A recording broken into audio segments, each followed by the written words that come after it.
A man arrived home from his pregnant wife's baby shower, packed her belongings into garbage bags, and drove her to a homeless shelter, completely unaware his pregnant wife was the granddaughter of a secret multi-billionaire who owned the very company he worked for.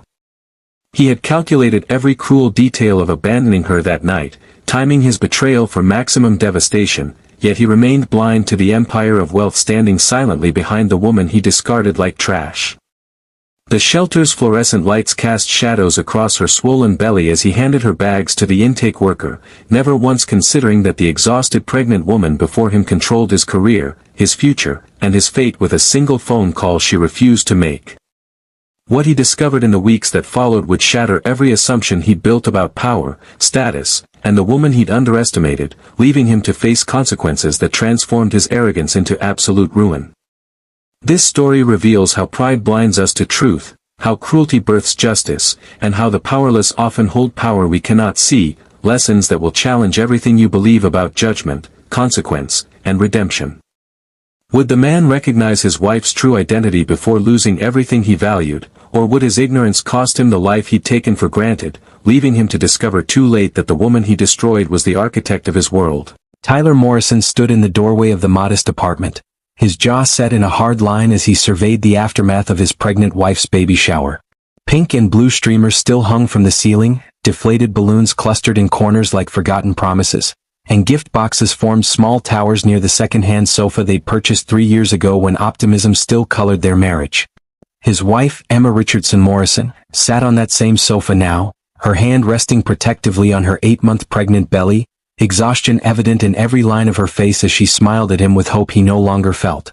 The afternoon had been filled with laughter from her few remaining friends, women Tyler had systematically encouraged her to distance herself from over the years, celebrating the impending arrival of their daughter, yet the joy had felt hollow to him, a performance he'd endured while making calculations about his exit strategy. "Thank you for being here today," Emma said softly, her voice carrying the vulnerability that had once attracted him before it became a liability in his climb toward success. "I know hosting everyone wasn't your favorite thing, and I appreciate you playing along for our daughter's sake." Tyler said nothing as he moved through the apartment collecting garbage bags from under the kitchen sink, the plastic crinkling loud in the sudden silence as Emma's smile faltered. She had no idea that today's shower would mark the last celebration in this apartment, that the gifts stacked nearby would never find their way into a nursery she'd been planning for months, or that the man she'd supported through business school and career transitions had already signed a lease on a downtown condo, one that didn't include space for a wife or child. He'd spent the baby shower texting his new girlfriend Rebecca, a junior executive at Morrison Technologies who represented everything Emma wasn't: ambitious, childless, and connected to the social circles Tyler needed to penetrate for his next promotion. The irony that Emma's quiet suggestions had actually secured his position at Morrison Technologies 3 years ago never occurred to him, buried as it was beneath his conviction that he'd earned every achievement through merit alone. "Tyler, what are you doing?" Emma asked as he began throwing her clothes into the garbage bags with methodical efficiency, his movements precise and cold as he cleared her presence from the apartment they'd shared. "Is something wrong? Talk to me." "I'm done, Emma," he said flatly, refusing to meet her eyes as he worked his way through the closet, separating his designer suits from her maternity wear with the same detachment he applied to quarterly reports at the office. "This marriage, this life, this version of Tyler Morrison who settles for mediocrity, I'm done with all of it, effective immediately." Emma struggled to her feet, one hand bracing her lower back as pregnancy weight shifted her center of gravity, her face pale as comprehension dawned with brutal clarity. "You're leaving? No. I'm 8 months pregnant with your daughter, Tyler. We literally just celebrated her arrival with our friends and family." "Your friends?" he corrected sharply, shoving her books and personal items into another bag without ceremony or care for their sentimental value. "And that's exactly the problem. You've built a life of small dreams, small people, and small expectations that I've outgrown, Emma. I'm senior project manager at one of the most prestigious tech companies in the state now, and I need a partner who understands ambition, not someone who's content playing house in a rental apartment." The cruelty in his words landed like physical blows as Emma steadied herself against the wall, but Tyler had rehearsed this speech for weeks, hardening his heart against any guilt that might derail his plans. He had convinced himself that leaving her was actually an act of honesty, that continuing the marriage would be the real betrayal, never acknowledging that his timing, immediately after her baby shower, weeks before her due date, revealed a sadism that transcended mere selfishness. Morrison Technologies had just promoted him following a major project success. One Emma had helped him prepare for by proofreading presentations and offering insights from her own business education. Though Tyler remembered none of that assistance now that success was his to claim. "Where am I supposed to go?" Emma whispered, tears streaming down her face as she watched him erase her from the apartment with terrifying efficiency. "Tyler, please think about your daughter. She'll be here in weeks and she needs her father." "There's a shelter downtown that takes women in your situation," he replied, checking his watch as though she were an appointment running overtime rather than his wife of 5 years. "I've already made calls. They're expecting you tonight, which works out perfectly since Rebecca is coming over later and I need this place cleared." The revelation that he'd not only planned her abandonment in advance, including selecting her destination, stole Emma's breath as she realized the man before her was a stranger wearing her husband's face. Tyler loaded her bags into his car while she stood frozen in shock, her mind struggling to reconcile the devoted boyfriend who'd proposed on bended knee with the cold executive who now escorted her to homelessness without apparent remorse. The drive to the shelter passed in silence, broken only by Emma's quiet crying, sounds Tyler had learned to tune out as he planned his evening with Rebecca, never once glancing at the woman whose life he was destroying for the crime of loving him completely. 15 years earlier, before Emma Richardson became Emma Morrison or Tyler knew she existed, a different story unfolded in the marble halls of Richardson Global Holdings, a multinational corporation valued at $47 billion that operated through subsidiaries so numerous even industry analysts struggled to track them all. Jonathan Richardson sat in his penthouse office overlooking the city, reviewing acquisition proposals for his latest venture into technology infrastructure, when his daughter Margaret burst through the doors with news that would change the trajectory of his empire. She was pregnant, unmarried, and terrified to tell him. Fears that dissolved when Jonathan embraced her with joy that surprised them both, promising that her child would know love regardless of circumstances that narrow minds might judge. "This baby will be cherished, protected, and given every opportunity," Jonathan told Margaret that day, his hand gentle on her shoulder as relief flooded her features. "And we'll do it in a way that allows the child to grow up normal, away from the spotlight that would follow a Richardson heir around like a shadow." That decision, to raise Emma away from public association with Richardson wealth, had been made with good intentions that now, years later, manifested as the ultimate test of character for the people who entered her life. Margaret had married Robert Richardson, a kind teacher she'd met at a community center where she volunteered, and together they'd raised Emma in a middle-class neighborhood where birthday parties happened in backyards and college meant student loans rather than trust funds. Jonathan had watched from a distance, funding their lives through untraceable channels while Emma grew up believing her grandfather was simply a retired businessman who visited monthly with stories and affection. The truth, that Emma Richardson was sole heir to the Richardson fortune, that her grandfather's retirement was management of a business empire spanning continents, and that she would inherit everything upon his death, remained locked in legal documents Emma had never seen. Morrison Technologies, the company where Tyler worked with such pride, was one of 17 subsidiaries wholly owned by Richardson Global Holdings, a detail buried so deep in corporate structures that employees like Tyler had no idea who truly signed their paychecks. Emma had suggested Tyler apply there 3 years ago after her grandfather mentioned they were hiring, a casual recommendation she'd made over breakfast without explaining that her grandfather didn't merely know about Morrison Technologies, he owned it completely, board members and all. Tyler had submitted his application believing he'd discovered the opportunity himself, had celebrated his hiring as evidence of his superiority, and had climbed the corporate ladder convinced that merit alone powered his ascent, never suspecting that Emma's last name had triggered quiet protections from executives who knew exactly who she was. Jonathan Richardson had watched Tyler Morrison's rise with growing concern, receiving quarterly reports from Morrison Technologies executives who noted the young man's competence in project management while quietly documenting his treatment of Emma with increasing alarm. "He discourages her from visiting the office," one report had noted 6 months ago, and several colleagues have mentioned he refers to her as the wife, rather than by name, suggesting diminishment of her identity. Jonathan had considered intervening then, perhaps arranging a conversation that might wake Tyler to his callousness, yet Emma's grandfather believed in allowing people to reveal their true nature before rendering judgment, a philosophy that was about to yield devastating clarity. The night Emma arrived at the shelter, Jonathan Richardson received a phone call from the family attorney who'd been quietly monitoring her well-being through financial tracking systems tied to the credit card Tyler didn't know Emma's grandfather had given her. "Mr. Richardson, there's been a development you need to know about immediately," the attorney said, his voice tight with controlled rage as he explained where Emma now slept. Tyler Morrison has abandoned Emma at a homeless shelter, 8 months pregnant, following her baby shower. He's moved her out of their apartment and installed another woman in her place within hours. The silence on the line stretched long enough that the attorney checked to confirm the connection hadn't dropped. Then Jonathan spoke with a coldness that rarely surfaced in the gentle grandfather Emma knew. Activate the protocols we discussed last year. I want every option available when Emma is ready, but nothing happens until she makes the choice herself, understood? My granddaughter will decide this man's fate, not me, though I suspect she's about to discover strength she doesn't know she possesses.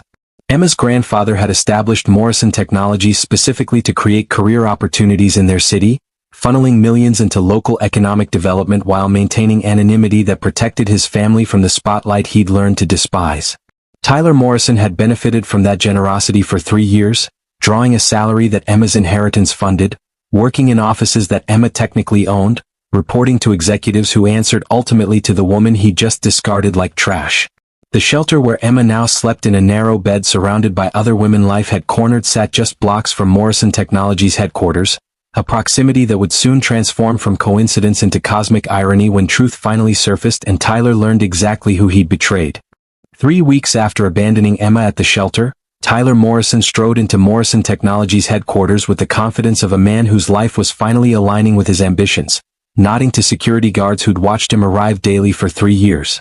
Rebecca walked beside him now, her hand possessively on his arm as they rode the elevator to the executive floor where Tyler's recent promotion had earned him a corner office with views he'd coveted since his first day. His colleagues congratulated him on the relationship that had become office knowledge within days. Their compliments focused on Rebecca's career trajectory and social connections rather than qualities like loyalty or character. Values Tyler had decided were overrated markers of middle-class thinking that held ambitious people back. Morrison is announcing a major restructuring today, Rebecca mentioned casually as they approached Tyler's office, checking her reflection in the glass walls that lined the corridor.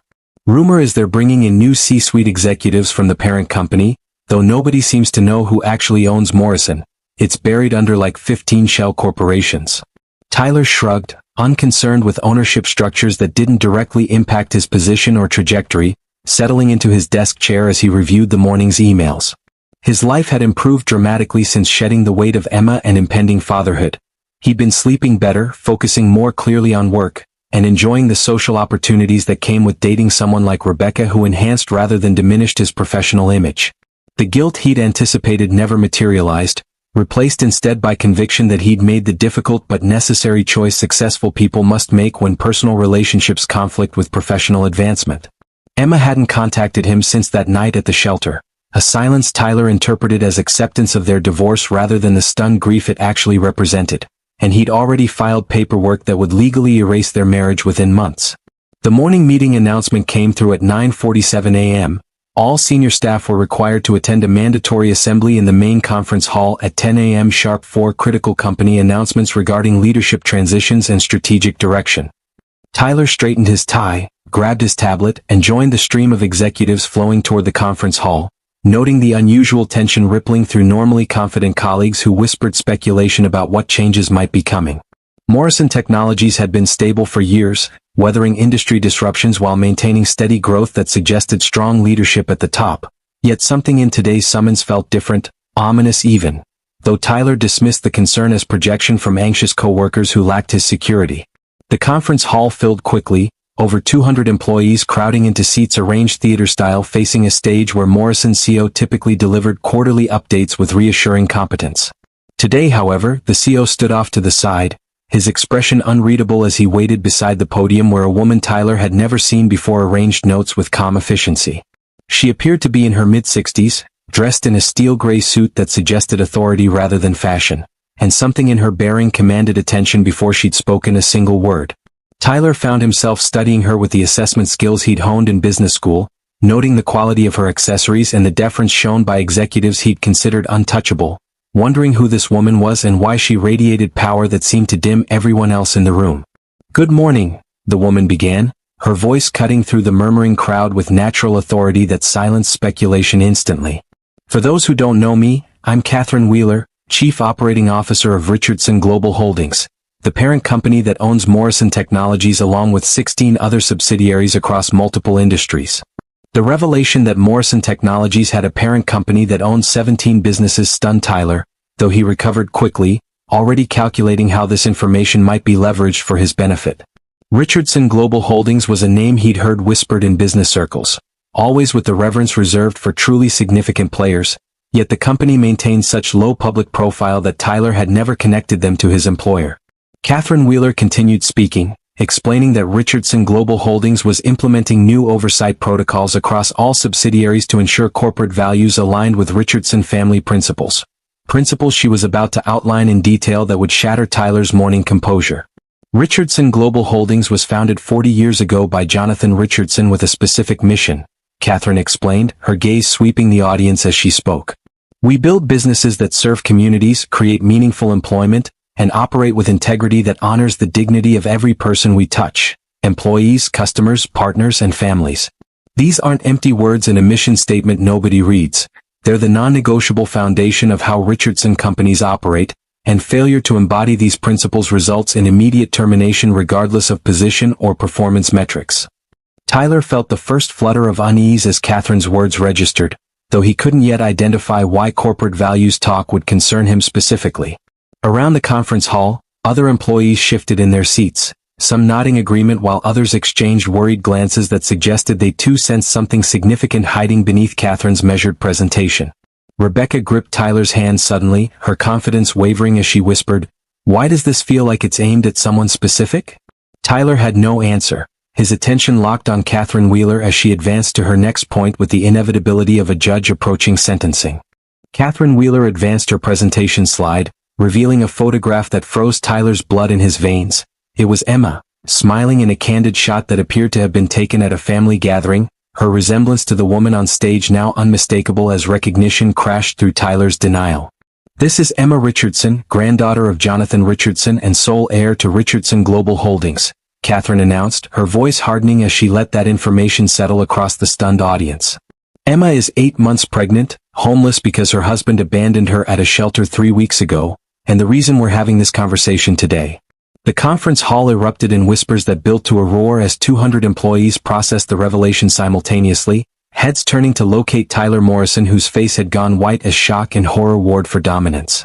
Rebecca released his hand as though it had burned her, scooting her chair away from Tyler with a screech of metal on floor that seemed deafening in his ears, while colleagues who'd congratulated him on his new relationship now stared with expressions ranging from disgust to savage satisfaction at his exposure.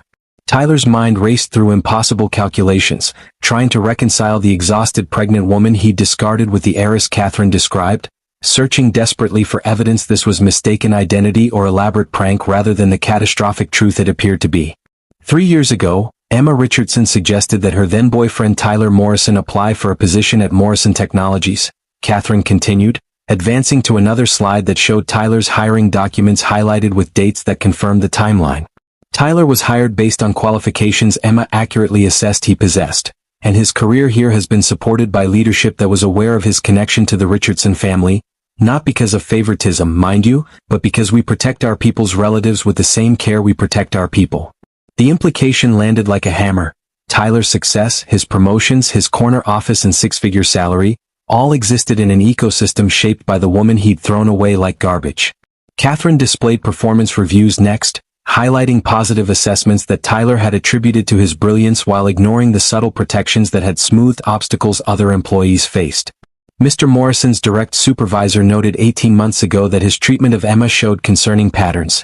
Catherine read from the review Tyler had never seen the complete version of.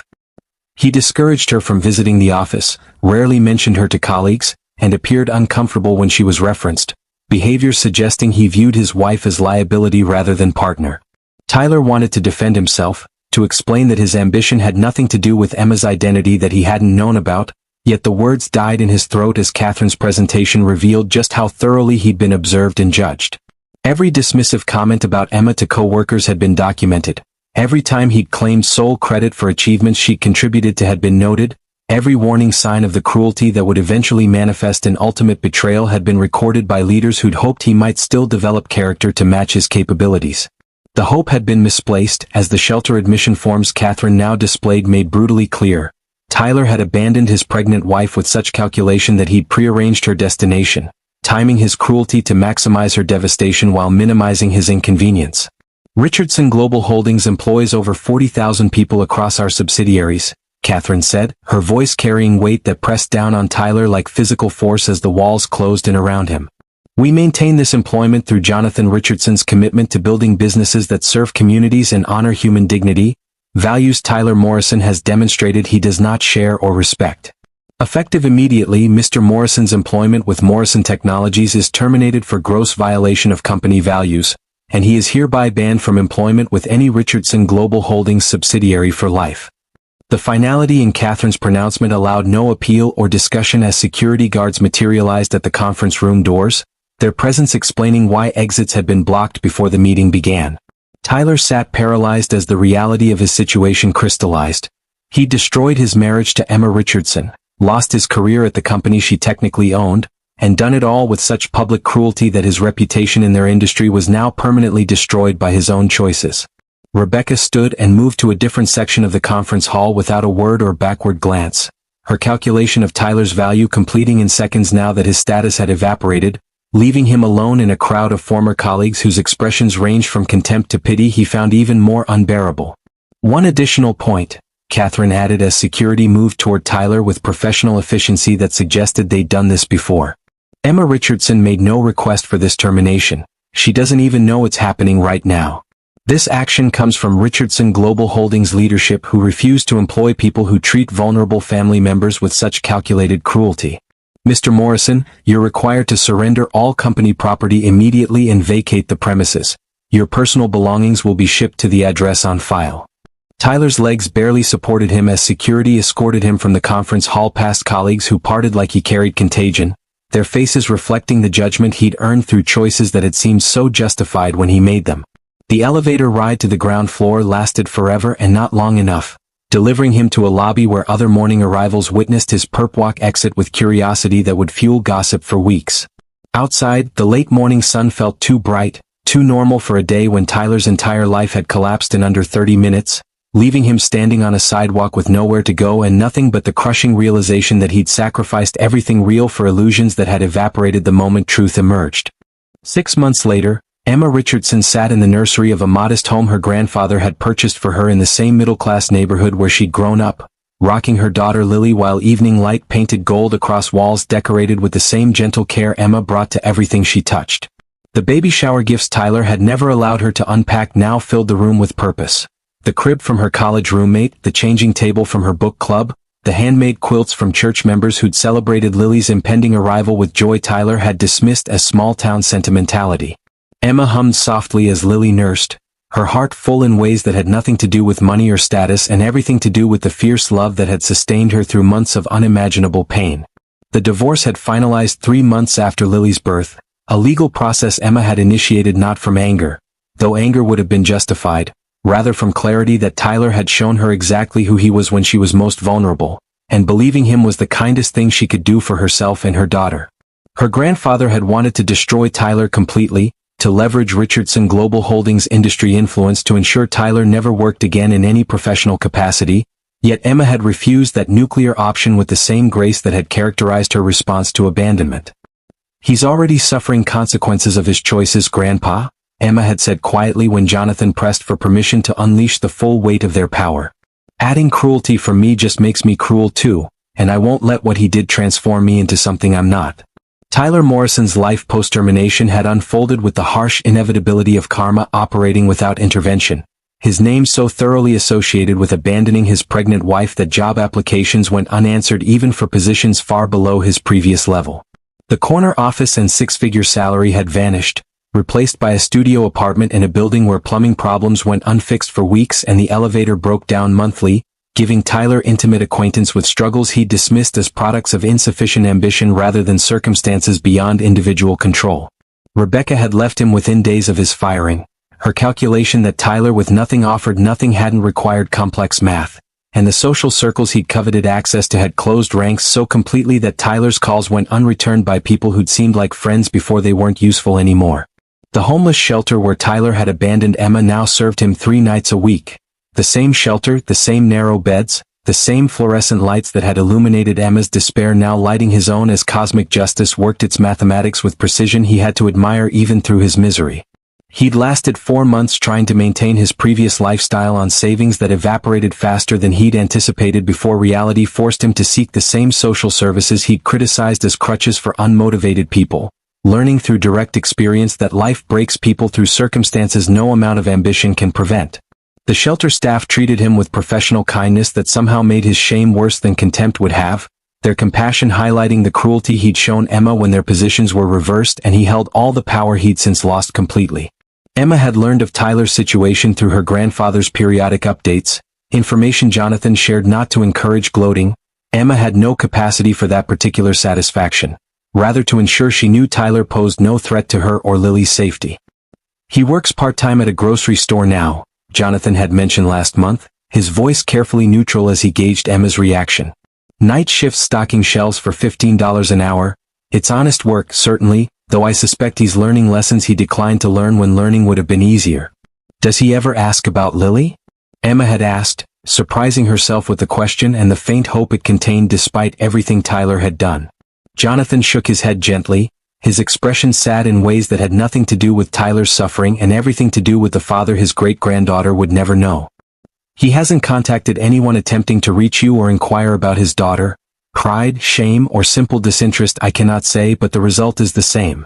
Now, as Emma transferred sleeping Lily to her crib and adjusted the night light that cast stars across the ceiling, she reflected on the strange journey that had brought her to this moment of peace earned through endurance rather than granted through privilege. Her grandfather had offered to establish a trust that would make Emma visibly wealthy, to install her in a mansion that announced Richardson's status to everyone she encountered, yet Emma had declined with the same quiet certainty that had guided her through Tyler's abandonment. I'm already wealthy in ways that matter, Grandpa, she'd explained, gesturing around the modest home that held everything she needed. Lily will grow up knowing love, security, and values that money can't buy, and she'll learn that character matters more than status. These seem like Richardson family principles to me. The moral lessons Emma had learned through her darkest season now shaped her parenting philosophy with crystalline clarity. Treat people with dignity regardless of their status or utility to you, recognize that cruelty reveals character more accurately than charm ever can, and understand that true power lies in choosing grace over vengeance even when vengeance would be justified. She established a foundation through Richardson Global Holdings focused on supporting homeless pregnant women, turning her shelter experience into systemic change that would prevent other women from facing the terror she'd endured when Tyler abandoned her with nowhere to go. The foundation operated shelters across 3 states now, facilities that offered not merely beds and meals that Emma had received, rather comprehensive support that included prenatal care, job training, childcare, and transitional housing that recognized homelessness as circumstance rather than character flaw. Tyler learned of the foundation through a news article he read during his break at the grocery store, the photograph of Emma cutting a ribbon at a new shelter opening showing a woman transformed by motherhood and purpose into someone he barely recognized. She looked happy in a way that had nothing to do with him or his absence, her smile reaching her eyes as she held Lily on her hip while addressing a crowd gathered to celebrate the facility that would house 50 women who'd found themselves in Emma's former situation. The caption identified her as philanthropist Emma Richardson, heir to Richardson Global Holdings fortune and passionate advocate for homeless pregnant women following her own experience with housing instability, language that sanitized Tyler's cruelty into passive circumstances while giving Emma dignity he tried so hard to strip away. Something broke in Tyler as he studied that photograph, the weight of what he'd destroyed finally penetrating the defensive narratives he'd constructed to justify his choices and shield his ego from truth too painful to acknowledge. He'd thrown away a woman of substance for illusions of status that had evaporated the moment real character testing arrived, had abandoned his daughter for freedom that felt like prison now that he experienced life without either of them, and had done it all with such arrogant certainty that consequences seemed like injustice rather than the natural result of his actions. The grocery store break room suddenly felt too small to contain his regret as Tyler recognized, finally and far too late, that Emma had possessed everything he'd claimed to want: integrity, purpose, quiet strength that didn't require validation, yet he'd been too blind to see value that didn't announce itself with credentials and connections. Tyler never attempted to contact Emma or meet Lily, recognizing with clarity that came too late to matter that they deserved better than a man who'd shown his character when circumstances tested it and failed every measure that mattered. He lived quietly in his studio apartment, worked his grocery store shifts with the same diligence he'd once brought to executive projects, and sent anonymous monthly donations to Emma's foundation from wages that barely covered his expenses. Penance he paid without expectation of recognition or forgiveness, accepting that some choices cost more than we can repay and reshape us through consequences we cannot escape. His former colleagues occasionally shopped at the grocery store where Tyler worked, their carefully averted eyes speaking volumes about reputation destroyed so thoroughly that rebuilding seemed impossible in a city where everyone knew what he'd done. Emma never knew about Tyler's donations, the payments arriving through channels that obscured their source while supporting the work she dedicated herself to with the passion Tyler had once mocked as settling for small dreams. She dated occasionally, carefully, slowly, with standards refined by experience that taught her to value character over charisma and substance over status.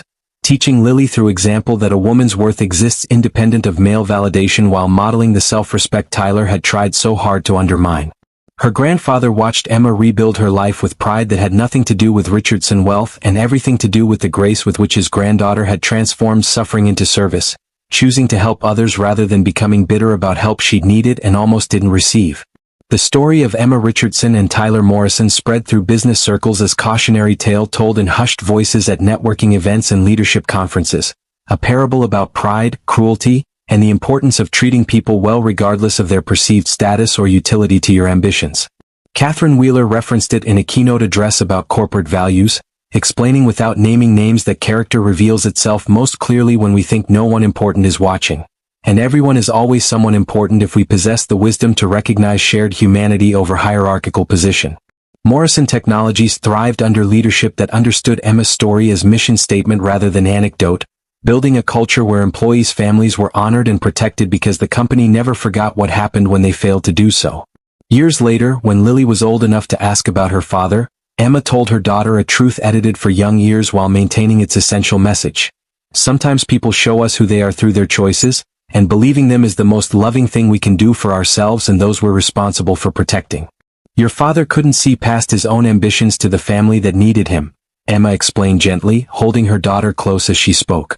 But you are surrounded by people who choose you every single day, your great-grandfather, your aunts and uncles, our community of friends, and that's the family that matters most, the one we build through loyalty rather than the one we inherit through biology. The moral lessons woven through Emma's experience crystallized into principles she passed to Lily and shared through her foundation work with women who'd faced similar abandonment. Never measure your worth by someone else's failure to recognize it. Understand that revenge serves ego while grace serves spirit. Choose character over comfort in the partners you select and the person you become. And remember always that true power lies in lifting others rather than crushing those beneath you.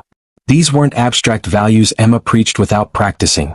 Rather, they were principles she embodied daily through choices that honored dignity over dominance and compassion over cruelty, building a legacy that would outlast Tyler's cautionary tale by serving as inspiration for everyone who learned her story. Tyler Morrison lived with his choices every day, each sunrise bringing fresh reminders of what he'd destroyed and could never reclaim, yet something in his suffering produced wisdom he'd lacked when success came easily and consequences seemed like things that happened to other people who made worse choices than his own. He volunteered at the shelter where he'd abandoned Emma, working double shifts during holidays to ensure the current residents received the same kindness he'd denied his pregnant wife when she needed it most desperately. The work paid nothing financially while costing everything emotionally, facing his past through present service that could never undo damage done. Yet Tyler persisted with the same determination he'd once applied to climbing corporate ladders, recognizing that redemption, if it comes at all, arrives through actions repeated daily over years rather than apologies spoken once and forgotten. The question of whether Tyler ever truly changed or simply learned to hide his nature better remained unanswered, known only to him and the God he'd started praying to during long nights when regret kept sleep away. Emma didn't think about him often, her life too full of purpose and love to waste energy on someone who demonstrated so clearly where she ranked in his priorities, though she hoped distantly that Tyler had learned something from the experience that shattered his arrogance into something resembling humility. She never spoke publicly about her relationship to Morrison Technologies or Richardson Global Holdings, maintaining the privacy her grandfather had established decades ago to protect her childhood, content to live as Emma Richardson, whose wealth funded change rather than announced status. The viral nature of this story lies not in dramatic confrontations or revenge fantasies satisfied through cruelty returned. Emma granted Tyler no such validation, rather in its illustration of how consequences flow naturally from choices without requiring intervention from those we've wronged. Tyler destroyed himself through his own actions, learned lessons through natural results of character revealed under pressure, and discovered too late that the woman he'd discarded as liability was actually the foundation supporting everything he'd valued about his life. Emma's triumph came not from his suffering, she took no joy in that, rather from building something beautiful from the rubble of what Tyler had tried to destroy, teaching her daughter and everyone who learned her story that grace grants freedom while vengeance builds prisons we ultimately inhabit ourselves. This story teaches that people reveal their true nature when they believe consequences won't reach them, that power comes from choices made when no one is watching, and that character matters infinitely more than status in measuring lives well lived. It demonstrates how cruelty toward the vulnerable says everything about the person inflicting it and nothing about the person enduring it, how pride blinds us to value that doesn't announce itself with credentials we recognize, and how the powerless often hold power we cannot see until the moment it transforms our lives completely. Most importantly, it shows that redemption, if it comes at all, arrives through sustained action rather than momentary regret, and that some choices reshape us permanently through consequences we cannot escape regardless of how thoroughly we learn lessons we ignored when learning would have mattered most.